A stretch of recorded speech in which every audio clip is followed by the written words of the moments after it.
CBRE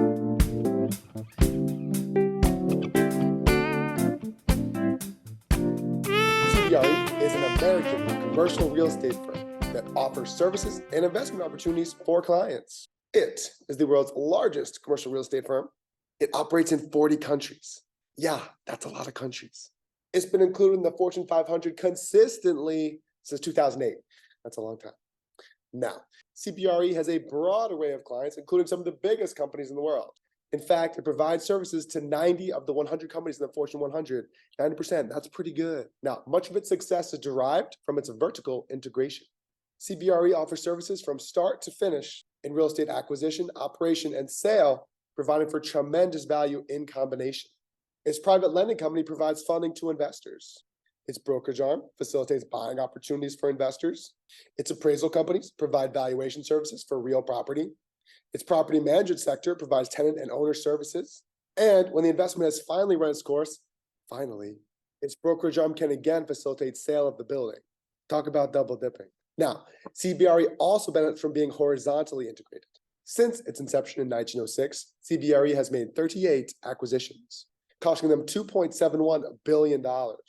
That's billion, with a B. Recently, they've acquired High Track Engineering, a building maintenance player, Full Spectrum Analytics, a company specializing in research laboratory maintenance, and Florida Valuation, a building appraisal company. When it comes to unrelated diversification, CBRE has very little. Almost all of its diversification is within the real estate industry. Now, in 1989, there were some major changes. The company moved aggressively to acquire leading firms in investment management, mortgage banking, and property and corporate facilities management. Today, CBRE's primary lending arm runs through CBRE Private Client Lending. This is a source of reliable cash flow.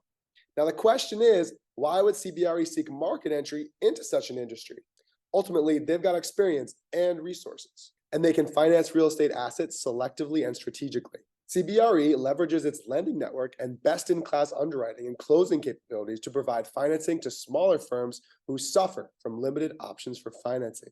Market failures in CBRE's infancy left them without steady cash flow, risking the operation and sustainability of their business. Real estate ownership and operation require steady influx of cash due to the high cost of ownership associated with repairs, capital expenditures, costly evictions, and even lawsuits. Yeah, lawsuits are no fun. Now, the question is, could CBRE's successful integration of a combination of businesses been achieved without access to this lending market? Possibly. It may have been able to identify other ways to build steady cash flow, perhaps through investments in other companies or publicly traded businesses. It might have considered investing in other publicly traded real estate investment trusts, some of which offer competitive dividends. And by doing so, it might have leveraged its skills and expertise in real estate to identify companies with competitive market positions. It also could invest more in publicly traded companies unrelated to their core businesses, perhaps through a hedge fund. Although they wouldn't be able to leverage their expertise, it would provide an opportunity to diversify their savings in the event of a major change to the lending market, such as the current rising interest rates. Another massive part of CBRE's business is construction. It entered the construction services industry when it became difficult to find contractors with the skills necessary to complete their projects on time and on budget. What CBRE does is they facilitate construction of new buildings. Now, market failures that arise in the case of rising interest rates, lack of accurate cost projections, economic downturns, can in the right circumstance contribute to lack of interest from buyers, leaving the investor with a hefty loan payment and a depreciating asset. In this case, being a construction contractor has some benefits due to their lack of ownership. By providing construction services, CBRE still gets their piece of the pie, but reduces risk of being the last one holding the bag in the event of a downturn. However, not all periods are marked by economic downturn. CBRE may be leaving money on the table by providing services for other investors without cashing in on an opportunity to own the properties that they actually build and facilitate. In the years between 2000 and 2023, property values in their home base, Dallas, Texas, more than tripled in value.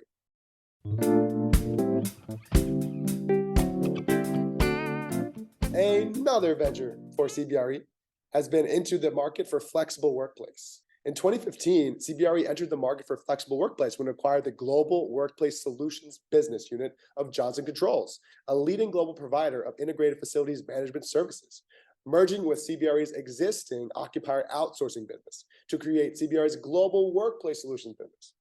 At the time, total revenue exceeded $10 billion for the very first time. CBRE was ranked number 2 out of 500 companies in financial growth and performance by Barron's that year. Then, in 2018, they did it again. In 2018, they invested $200 million to buy an integrated and flexible office facility known as Zona. The space consists of team suites, meeting rooms, shared workspaces and lounges, and custom staircases to provide open concept workspace that promotes collaboration.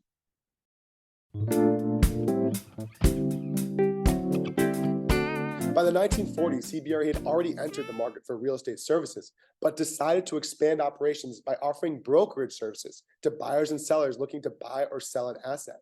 Today, they provide opportunities to investors to invest in real estate by brokering for buyers and sellers.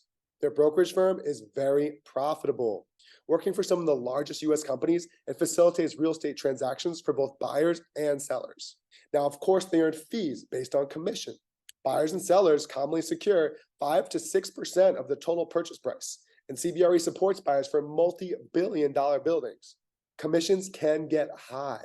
They're able to vertically integrate their brokerage services with their property management services through relationships with buyers and sellers. Their perfect outcome is to broker a deal for a buyer, to purchase land, facilitate the construction of a multi-billion-dollar facility on the land, and then secure a property management contract for a buyer and provide additional services through implementation of building technology. Now, in the event of a downturn, such as the Great Recession, CBRE would be able to generate income via the brokerage firms despite falling prices and property values. As such, it provides a reliable stream of income to support the core business and pay bills in times of economic trouble. Now, CBRE doesn't only operate in the US, it operates around the world. It really stepped up its game in 2003 when it acquired Insignia ESG and became the leading real estate services firm in New York and London. Perhaps their biggest moneymaker is their property management. Property management is notorious for its low margins, but at scale, it can be profitable. Ultimately, CBRE manages tenants for owners, not an easy task. A recent development in CBRE is its investment in smart home technology. CBRE creates apps that allow tenants to do all sorts of things. They allow tenants to call an elevator, open a locked door, open a garage, turn on the lights, you name it. These apps are valuable because they provide data for owners about tenants' usage that can provide valuable and cost-saving information for owners and help them make decisions. Although there was not a market failure per se that caused CBRE to implement their own technology in their buildings, they could probably achieve the same result without owning and developing the apps in-house. They're first and foremost interested in providing quality property management to owners. Technology attracts tenants by offering simplicity and increased living standards. CBRE may be able to offer the same experience to clients without owning and developing their own tech.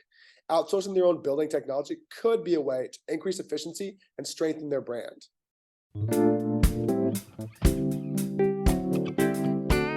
When it comes to divestitures, CBRE has lots of options. The brand should consider a spin-off or sell-off for its building tech. Although building technology is great for tenants, leads to modern buildings, and improves quality of life, research and development isn't great for their bottom line. They could save time and money by outsourcing app development to partners and instead focus on providing a quality experience to investors and tenants. Another option for divestiture would be property management. Now, property management is a tough business. It's notorious for its thin margins. Even at high volume, generating profit is hard work, especially in markets outside of your target state or city. They may choose to divest some of their property management business, instead focus on construction and brokerage.